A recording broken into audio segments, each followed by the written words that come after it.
They are enough to represent us. And so don't tell me dominion mandate is about populating different spheres with Christians, because we already have more than enough.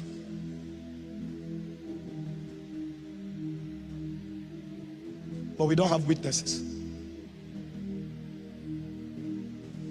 And it's not about the senators. Even on the street, those who are selling corn are thieves. And so the syllabus must be re-examined. And people must come to know that before you talk about kingdom advancement, talk about the people. Who are you? What is the measure of the nature at work in your life? What is the measure of the character on display through your life? What is the depth of the presence you have sucked yourself into? What is the level of life that you have eaten from the world? Do you date a woman wants to marry? She's looking for a man with a big chest. She doesn't care what God says. How many of them even hear God? They hear chest size. A man wants to get married, is looking for a woman with a big buttock. In an era where princes are going to war, you don't know the nobles marry for kingdom. For kingdom. Why do you think every man is under pressure to increase the size of his chest? It's not for health purpose. It's for looks purpose. Health purpose, good. But your market value increases if your chest is bigger. And so when they build it and you are not noticing it, they remove all they wear and wear only tight shirt so that it can come out well. So the goal of the building is for beholding. And this person has no muscles in the spirit. He's lanky in the spirit. Every woman wants to be naked. When did they change the definition of beauty to nakedness? I thought nakedness was different from beauty. When did they modify the definition? You now know that other demons and princes are at work. They are whisperers. There's nothing wrong in being excellent, but there's everything wrong in being naked. And when the generations begin to go naked, know that the Deborahs are lacking.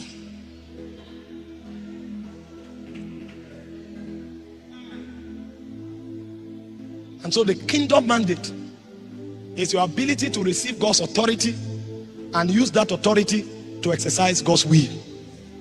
And so there are few spiritual ways of accessing God's will. And God's will is a plethora of spiritual realities that I cannot begin to explain here. But God's will finds expression where whatever it is you are doing makes the people to contact God, contain God, and express God. If you are able to achieve that, you've given expression to God's will and you have carried out the dominion mandate. Wherever God places you, if you are able to make men contact God, contain God, and express God, then that's the summary of God's will. It can be in government, it can be in media, it can be in the economy, wherever you are. It can be in the educational field. If you are able to get men, either directly or indirectly, to contact God, contain God, and express God, you have done God's will. But there are many channels into this ability and this reality. One of them is by spiritual impartation. And that's what we'll be trusting God for in the next 10 minutes. In fact, they pride in the laws of Moses. They were custodians of the laws of Moses. You are not a man until you can recite the laws of Moses and interpret it. So this is what gave them their honor in society. Nevertheless, when Jesus came, he wasn't moved about their intelligence. He looked at them and said, no, your character is consistent with the devil. Your brain has what God says, but it's not reflective in your life. And so it's a waste to send you out. This is why Jesus left them and went for fishermen. You will think that these men already have influence in society. It would have been easy for Jesus to network with them and take over the systems. Even if Jesus hijacked the whole system, brood of vipers would have been in charge of the system and kingdom would not have come. And so when Jesus saw that these ones were in the likeness of the devil, he allowed them and went to the river bank and took peasants. He took people that had no relevance in society I would rather put nature in these ones and send them out than to give knowledge to those who are serpents. Because the nature is superior to the influence. If the influence is there and the nature is wrong, you will still represent the spirit that has influence over you. And so Jesus went for fishermen. If the nature is right, influence can be built over time. And so I rather go for nature than to go for influence. And he picked fishermen, people who were rejected in society, and sent them to the nations. Number 3, as you study along this line, you will discover the third thing that makes a man an agent of dominion is the presence of God. The Bible said in Genesis 3:8 that in the cool of the day, it said the voice of God came walking in the garden, and day by day God kept having intercourse with the man. And so a man who is a dominion agent is not in government, it's not in the economy, he's in the presence. It is in the presence he lives, and it's in the presence he exists. It is from the presence that he affects the government. But if you take him out of the presence and plant him in the government, another spirit will take over him. Because men were created to live within the circumference of spirits. That's our habitation. We cannot live outside the reality of spirit. And the reason the presence is important is because there are 3 things the presence does. The first thing the presence does is that it mortifies. It is the presence that keeps flesh in check. If the presence is not there, the flesh will go on rampage. You are creative. You don't just know because you don't have money. Wait until they make you a senator. That's when you will notice that the way you walk is not correct. You will have to change the way you walk, because it no longer befits your status to walk simple. You don't know until you have $1 billion. That's when you understand that it is an error to spend a weekend in Lagos. Lagos is noisy. The best place to spend your weekend is the Bahama Islands, because after the noise you need to lie down on a blue beach and cross your leg and let air blow on you, and you will lie on that beach until you forget God. That's when you will discover that all these vital forms are fake. The only true bed is a water bed, the bed that massages. So when you lie on your bed, it should be rolling. It should be rolling. And they can bring 7 beds, they will cancel all until you get the spec you are looking for. And so the only thing that can censor your flesh and keep it in check is a technology called the presence. Because when the presence comes, the presence mortifies the deed of the flesh and kills it. The job of the presence is to kill the flesh, because the flesh cannot glory in the presence. Every time flesh wants to ascend, the presence kills it. It said flesh cannot glory in the presence. The Bible said Samuel killed Agag in the presence of God. What happens in the presence is the technology of the mortification of flesh. And so when a man steps out of the presence, he becomes an agent of another spirit. He may call himself a Christian. Go into the economic chamber, find 2 billionaires coming. You will see the way you will change. Even the way you greet them, you want to get their impression. Greeting will mean something else than salutation. Because when you greet them, you want to deceive them. The moment they talk to you, even your tone will change. You will add you will add some things to your voice, to get their attention. You will see that if another kind of light does not come to you, that it is not what man possesses that gives him value. If another kind of light does not come to you, that Christ in you is the hope of your glory, not a man. If another kind of light does not come to you, the territory will choke you with darkness. And so what the presence does is that it brings you into realms of illuminations. Fortizo is illumination. At the level of fortizo, you don't have access anymore. You carry it from where it is and brings it out. Authority level has changed. Apocalypse brings you into the realm. Fortizo makes you carry the realm out. And so while one person is seeing something for 1 year or for 2 years and is preparing, another person doesn't need to see it. He is the answer. Anywhere he comes with authority. Listen to Daniel's life. Once upon a time, the king called Daniel and said, I had a dream. If you can tell me the dream, I will believe your interpretation. Daniel said, there's a God that reveals secret. Give us time. As Daniel went to pray, access was granted him. But a point came, Daniel grew. The next time the other king called him, he didn't need to pray anymore. Now he's the realm. He doesn't enter the realm, he is the realm. He's the realm. And when Daniel showed up, he said, "Oh king, God exalted you and gave you a kingdom that covered the ends of the earth, but you decided to worship the God of iron, of stone, and of clay." See, when you have become the realm, even the way you talk change. Because when you speak, things happen. You don't need to prepare for 4 years to collide with that issue. If that issue sees you coming, it will move for its own good. He said, "You have decided to worship the God of stone, of clay, and of iron." He says, "For this reason that this hand is come." Mene, mene. Whenever I remember this scripture, something is quickened in my spirit. There was nobody who could read that handwriting, because that was the first time the mystery of tongues came into the earth realm. That's why Paul called it the language of angels. Nobody knew anything about tongues before that time, and a mortal man showed up and was reading the handwriting of angels. Mene, mene, teke, ofasi. He didn't just read it, he now began to interpret it. So you know the language of angels. The question now is, where does Daniel live? Does he live on earth or he lives in heaven? How did he come to know angelic language so much? And he did not just interpret it, he executed the judgment. He said, "Tonight, my God." It's called fortizo, when a man carries light. Now, if you don't carry light, you cannot exercise the will of God. Because the Bible said in Isaiah chapter 60 verse 1, it said, "Darkness shall cover the earth." It said, "Gross darkness, the people." Gross darkness. That business you are going into, there is darkness there, and there is gross darkness on the people.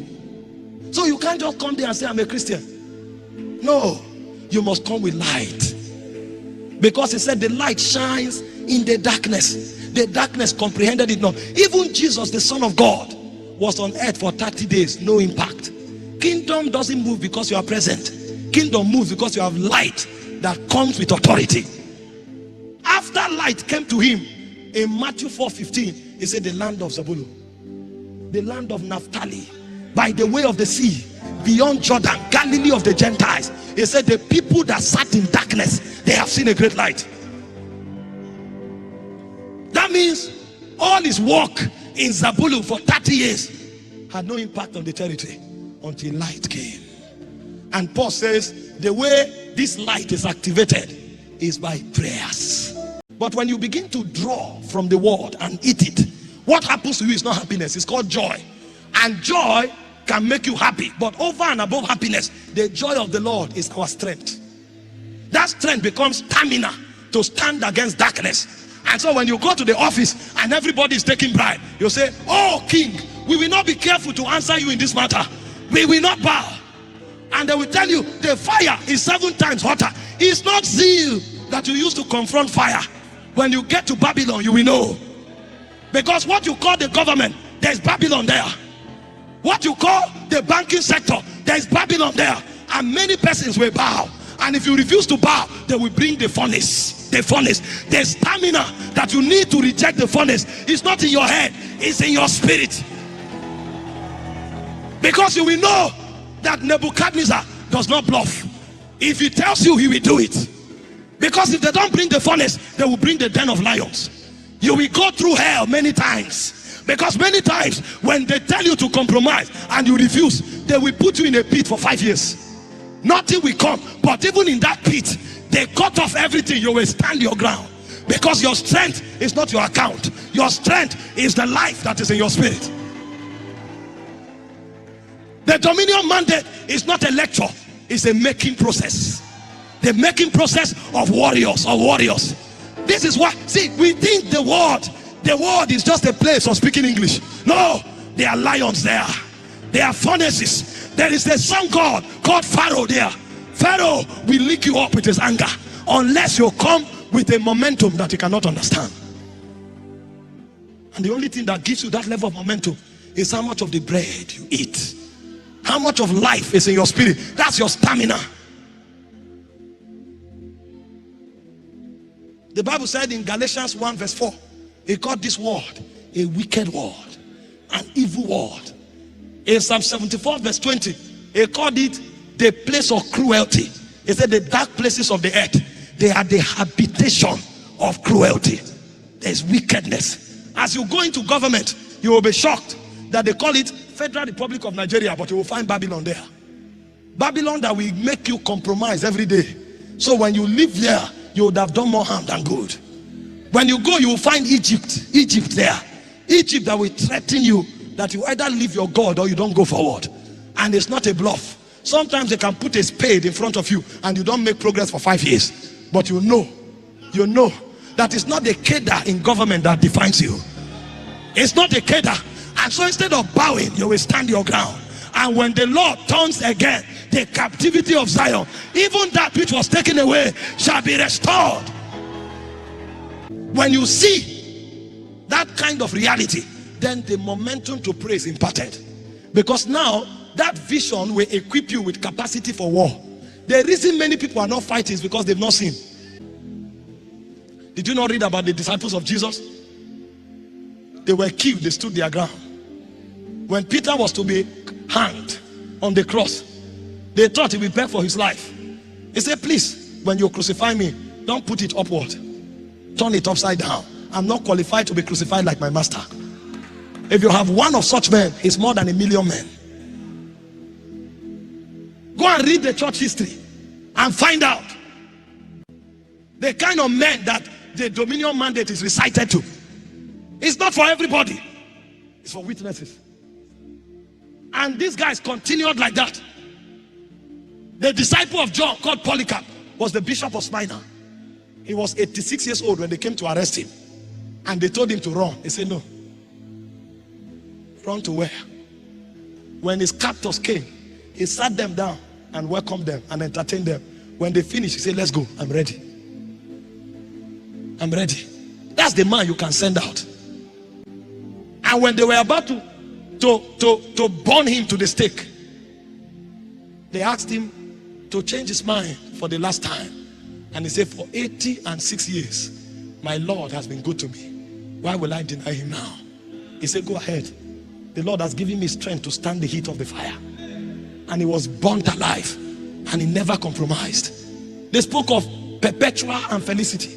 This was a princess, pregnant and arrested. Denied the master. He said, not me. They said the child is innocent, so let's wait until you conceive. And every day she was counting down on her debt. And she never changed her mind. Few days after she was put to bed, they carried her and her slave and took them to the arena naked. And gave them one other choice to change their mind. They said they will not. And white beasts were released to tear them apart. You are changing your mind because of 1 million. And you are talking dominion mandate. What dominion mandate? White beast tore them apart. They stood their ground. Our generation needs to find out again what makes a witness. Because only witnesses are dead enough to carry the weight of the dominion mandate. It's too heavy for a man who is in himself to carry it. Is it this generation of gossipers? Is it this generation pursuing things, not God? There has to be an awakening first. If not, what we say will be lectures. This is a generation where young ladies fornicate to buy wig. A generation where men kill men for 4,000 naira. They will kill somebody, collect the money and go and eat a plate of food. To confront that kind of generation, you need the powers of the ages to come. You need something beyond English. You need something beyond intelligence.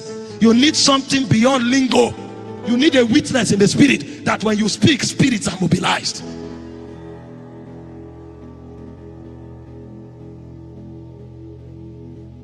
When you read church history, one thing you will discover is that they don't write birth dates. Nobody celebrates birthday in the early church. They celebrate death days. Because they are interested how you die, not how you were born. Anybody can be born. But how did you go? Because how you go can become a memorial for the church. A memorial. They are more interested in how you left. Because how you left is a testament of how you lived. Because your death will validate your life. And so they were interested in raising people that were first of all willing to die for the Lord. Those were the kind of people they sent out to all the world. Our sending forth nowadays is for its ambition. It's for ego. I'm doing well. And so if I come into this city, as God is growing me and my companies, my finances are growing, I'm looking for how to colonize Lagos. That's why the money is increasing. Not so that I will join Forbes' list of the richest men in Nigeria. Because you can be a richest man in Nigeria and not be known in heaven. It will rather be that you open vistas through which men met God. Do you see how they do it in darkness? You click your phone, a naked woman pops up. You don't know who is paying for it. Billions of dollars going for that advert to be on every phone.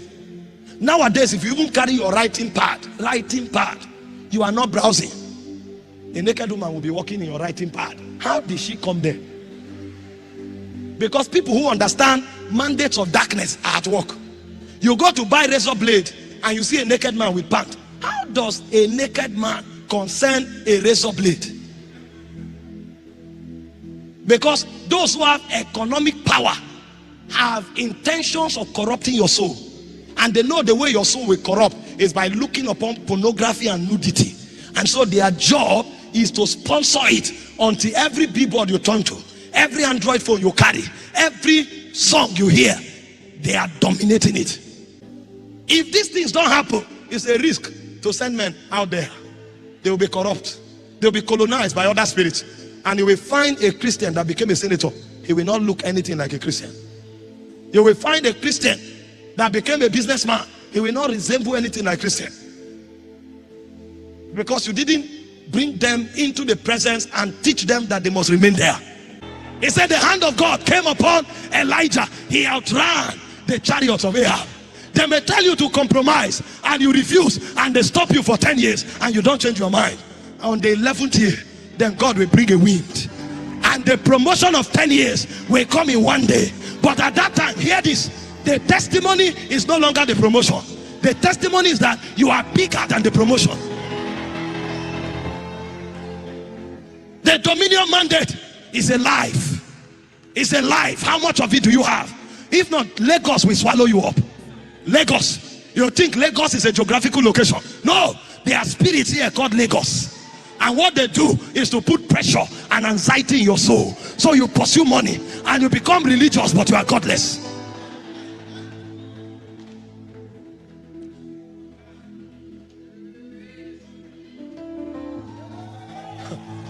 My God, life is called stamina in the spirit. Stamina. When food doesn't come for 1 year, can you stand? When reproach comes for 1 year, can you stand? When you are denied a position for 5 years, can you stand and say, Lord, I know you are able to promote me, but in case they think because of promotion I will compromise, I will not. That's where the dominion mandate starts from. It's not a lecture, it's not English, it is war in the spirit.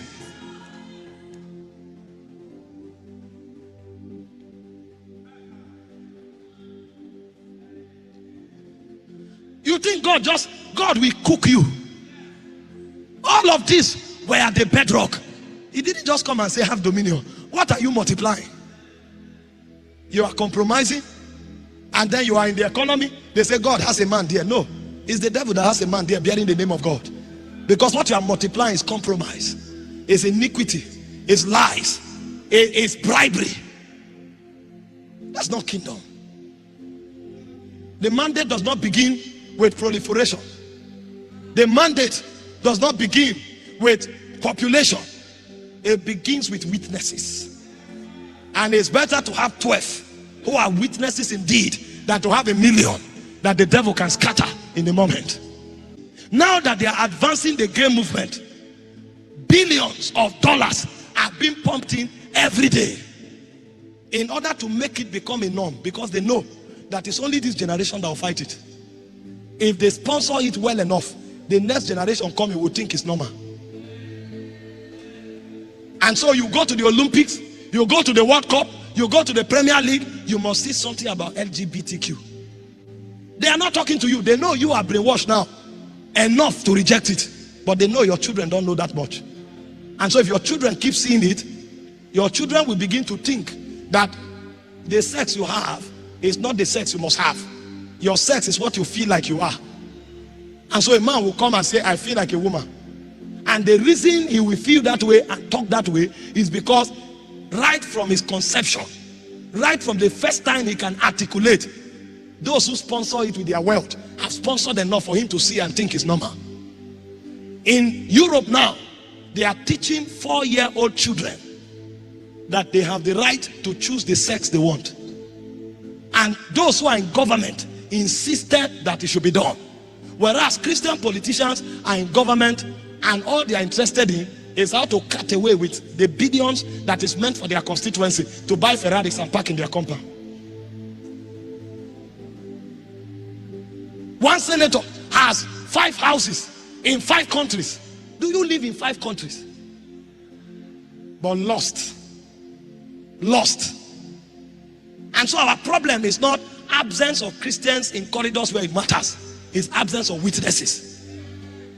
We have more than 40 Christian senators. If they are kingdom people, you see, I pray for you that the spirit of wisdom and revelation in the knowledge of him will come. The eyes of your understanding being enlightened. Somebody is going back to the economic world with light. Somebody is going back to government with light. Because that light will do 2 things to you. The things the devil wants to shroud away from you so that you don't prosper, you will know it. Because the Bible said that the reason God created mysteries is for our glory. And so when you go into the economic world, there is a demonic intelligence where they hide the opportunities, they hide the connections, they hide the advantages for you not to be able to see. When light comes, the first thing that happens is that you go ahead of them. So what they plan for your evil turns out for your good, because you can counter all their steps. But beyond that, when light comes, you now also have authority to judge them. I pray for somebody here this morning, the authority that light confers, to be able to exercise the will of God, it rests upon you now.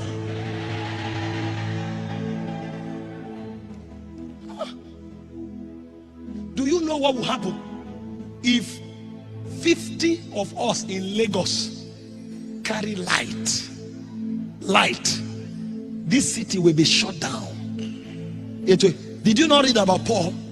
Only 2 men entered the city. He said, this be the men that turned their world upside down. The Bible said Philip went to Samaria. He preached Christ there, and the whole city was full of joy. That means our potential is equivalent to cities. Every man is supposed to be a city in the spirit. That's why I said you are a light, a city set upon a hill. Every man is actually a city. And when God is rewarding men, he rewards them with cities. He said, you have been faithful, so I give you authority over 10 cities. How come 100,000 of us are in one city we can't take over? It's because there is no light. When light comes, everyone becomes equivalent to a city. I pray for you this morning, the capacity to become a city, take it down. When you celebrate that you have a good job, it's good because you appreciate God. But you are bigger than a job. You are a city. And so when you enter any sphere, you come with new civilization. You come with new government. You come with new operational system. You come with new powers to change that place because you are a city. I decree over you the capacity of a city. Receive it now. Dominion. The word dominion is war. It means take over. And when you want to take over, you will meet the princes. And so when they come, you must be fortified with the nature, with the lifestyle, with the presence, and with the life. When this 4 is in place, then God will commission you with his authority. That authority is what we call the mandate. The authority that God places on you. And the goal of that authority is, number one, to replicate the will of God where you find yourself. Your ability to replicate the will of God. Christians are not people looking for promotion or breakthrough. Christians are men sent to execute the will of God in different corridors. And so if you are in the government, what you are looking for is not a position to validate you. We don't have positions on earth. The earth has been judged. It said the elements of this world will melt. This earth has already been judged. When you are in government, you are there as a witness to bring the will of God. When you are in the economic world, you are there as an agent empowered with finances to bring the will of God.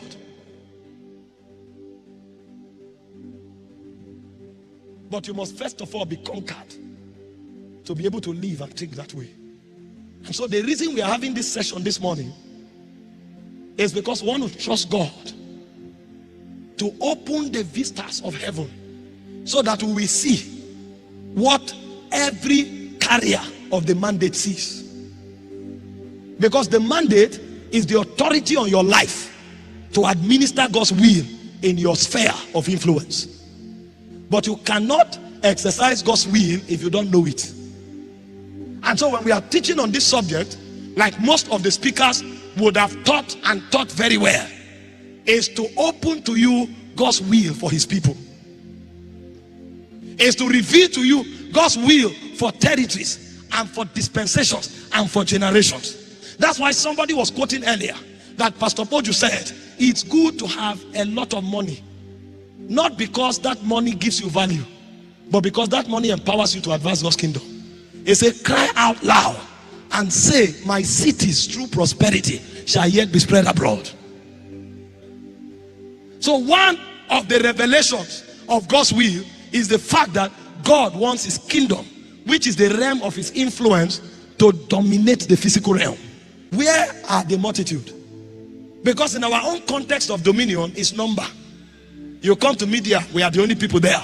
You come to government, we are the only people. But Jesus didn't think that way. Jesus had the multitude, he left them. And he selected those that he had incubated upon. Because dominion is not primarily number. Yes, number is a part of it. Because the glory of the king is in the multitude of the people. But what is the quality of the number? And so before we discuss the dominion mandate, we must find out who are the agents of dominion. The agents of dominion must first of all be born before we begin to discuss the dominion mandate. Because if you don't have agents of dominion, there is no mandate to execute. Jesus was with them for 3.5 years. He never spoke about dominion mandate. He was interested in making agents. Because it's not Christians that execute dominion, it is witnesses. And there is a difference between a Christian and a witness. Make no mistakes about it. The whole Nigeria today can become Christians. There will be no dominion mandate. It is witnesses that carry the dominion mandate.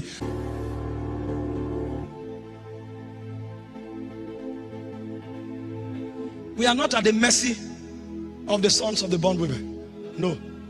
We are the light of the world. They are not. As this conference is over, there will be a reassignment of functionaries. Some of you, God will begin to send to the academia. Some of you, he will send to the media. Some of you, he will send to the economics. Some of you, he will send to government. But now you know you are an ambassador. And so the authority to take over, receive it now. Moses was one man. He took Egypt. Daniel was one man. He took Babylon. Jonah was one man. He took Nineveh. John was one man. He took Jerusalem. Philip was one man. He took Samaria. Receive the power to take Lagos.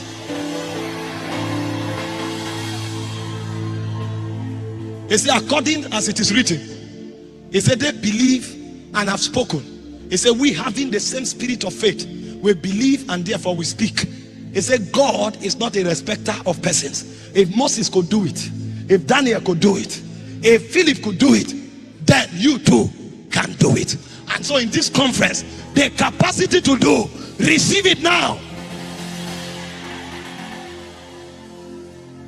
Aliyah,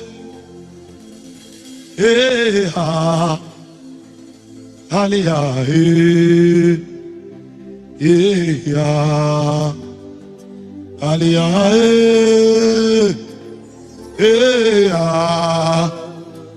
Aliyah, Hear this. If this thing does not take number, if only few of us can do it, what now will happen if all of us can do it? You know, I began by telling you it's not about number and population, it's about stature. But nobody says all of us should not have stature. So if 10 of us can do it, what now happens if we are 100,000? The Bible said in Zechariah 10 verse 1, ask of me rain in the time of the latter rain. He said, I will cause bright cloud and showers on every blade of grass. He said, when the day of Pentecost was fully come, he said, there rested upon them cloven tongues as of fire, and it affected all of them. I decree everybody here, both in this hall and online, and those who will hear later, receive that grace now.